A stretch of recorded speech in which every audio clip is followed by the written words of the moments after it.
Greetings, exiles! Today's build guide is going to stir a feeling of nostalgia in many of you, as we are using one of Path of Exile's most iconic items.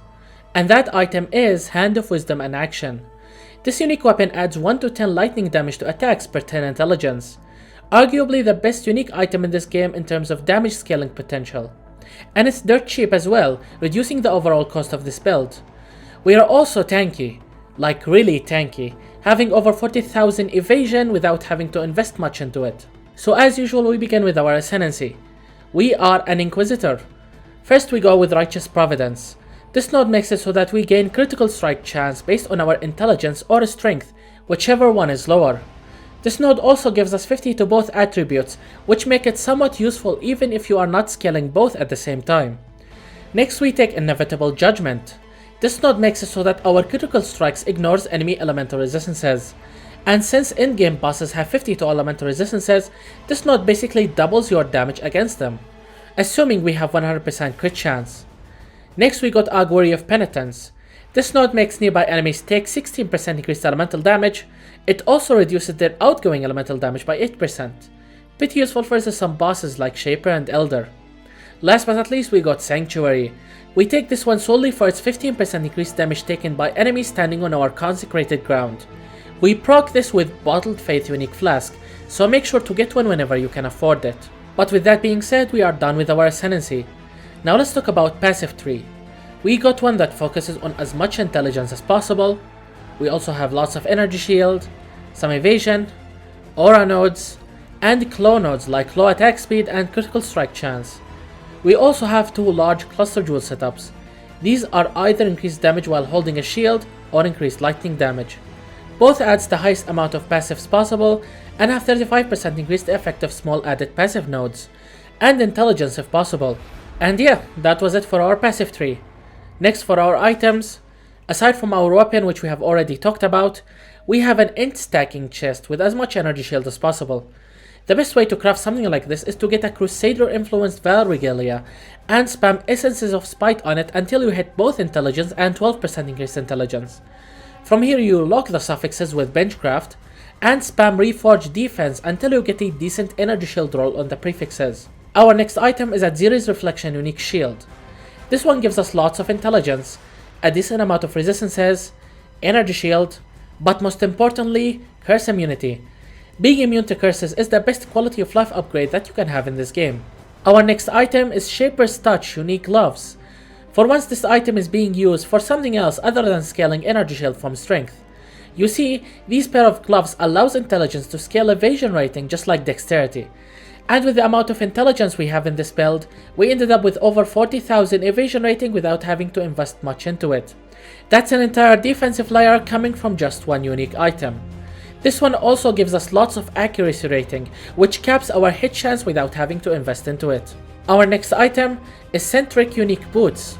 This one gives us a decent amount of movement speed, energy shield, intelligence, and has a good amount of baseline evasion rating, which will be scaled with our intelligence.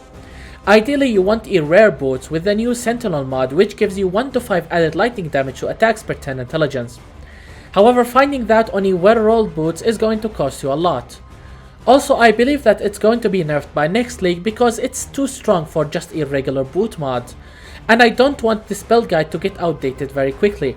So next on the list we have a rare amulet with both increased intelligence and increased attributes. From here you should try to get 1% increased damage per 15 intelligence if possible. Having crit multi on your amulet is optional. For amulet anointment, I decided to leave this one empty for now. I will explain why in a second. Anyway, our next item is a rare helm with intelligence, percentage increased intelligence, a good resistance roll, and as much energy shield as possible.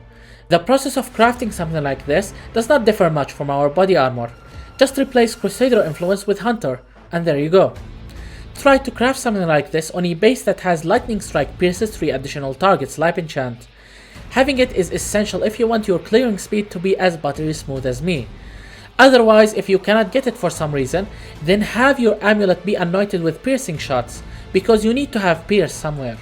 Next for our rings, the first one is a well-rolled Lihubovol Corrupted with increased intelligence.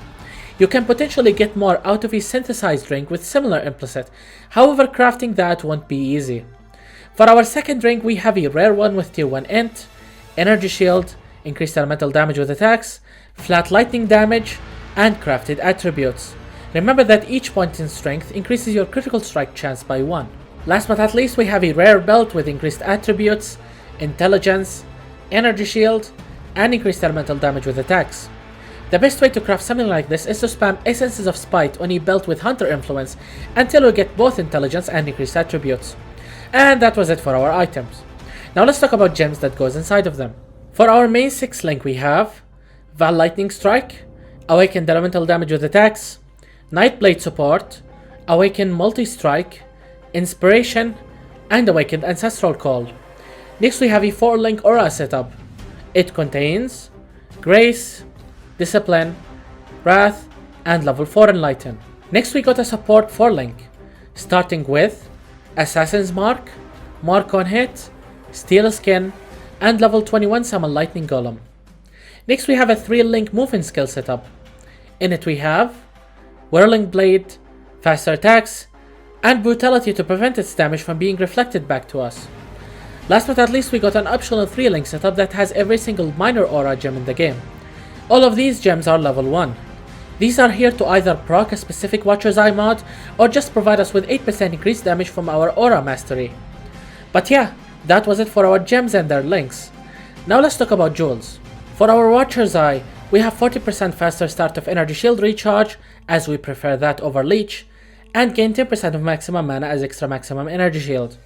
Aside from Watcher's Eye, we have both Forbidden Flame and Forbidden Flesh jewels. Each one specifies Sanctuary of Thought Hierophant Ascendancy node. This one grants us 20% of our maximum mana as extra maximum energy shield, and improves our mana reservation by 25%, which is required to run our specific aura setup. But aside from these jewels, we have both Emperor's Wit and Emperor's Mastery. These are not mandatory, but generally considered best in slot option due to their bonuses to maximum intelligence. They are somewhat expensive, thus using a full damage rare jewel like this one will give you equivalent damage at the cost of energy shield. Feel free to get resistances on your rare jewels if you still need them. Next, for Bandit's Quest, we decided to help Alira for her bonuses to crit multi and element resistances. As for Pantheons, we go with the Soul of the Prying King for the majors and the Soul of Aberth for the minors. And that was it for our best end stacking build for this league. If you guys have enjoyed this video, then feel free to leave a like and maybe even subscribe so you don't miss out on any future build guides like this one. My name is Phoenix and I will see you all in the next video.